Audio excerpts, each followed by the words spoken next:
నేను last time చెప్పింది కూడా సీరియస్లీ నేను మళ్ళీ దాని తర్వాత మాట్లాడడానికి అవకాశం అన్నతో రాలేదు కాబట్టి ఇప్పుడు ఆ ప్రస్తావన వచ్చింది కూడా మాట్లాడుతున్నా.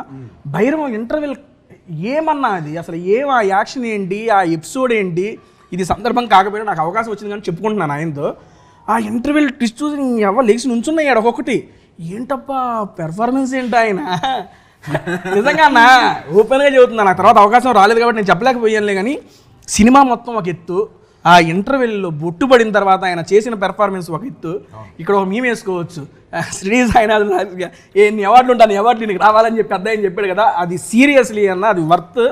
చూసిన ప్రతి ఒక్కరు అరే ఏంట్రా సీన్ గారు ఇంత ఉందా, ఈయనలో ఇంత పొటెన్షియాలిటీ ఉందా. ఆ సీక్వెన్స్ మేము 2 నైట్లు షూట్ చేస్తాం. 2 nights జస్ట్ 2 nights లో 6 to 2 call sheet, 6 to 2 call sheet అంతే. 12 గంటలు షూట్ చేసాం. ఎట్లా తెచ్చారన్న అంత అవుట్పుట్ బయటికి? సీరియస్లీ నిజంగా షాకింగ్ అన్న. అది కొంచెం బడ్జెట్లు పెరిగి కొంచెం ప్రొడ్యూస్ మాకు 10 రోజులు ఇస్తే అప్పటికే ఇంకా ర్యాంప్ పడిస్తా. అప్పటికే గట్టిగా ఇచ్చారు ర్యాంపు.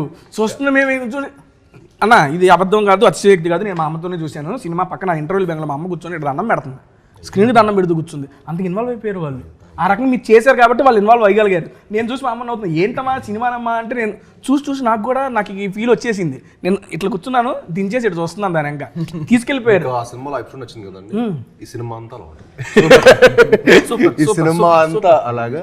అండ్ మీ అమ్మగారు కూడా థ్యాంక్స్ చెప్పండి. Thank you seriously. నేను అది లైవ్ ఎక్స్పీరియన్స్ అయ్యా, దాని తర్వాత కలవలేదు, అన్నతో మాట్లాడలేదు. కౌశిక్ కూడా తెలుసు ఆ క్యారెక్టర్ అదే అంటాడు. ఇప్పుడు నాతో మంచి వైపులో అనుకుంటే చాలా బాగుంటుంది. నాకు యాటిట్యూడ్ ఇచ్చారు కూడా నేను 10 ఇంటికి చూపిస్తాను. అదే కదా ఇది మన స్టైల్.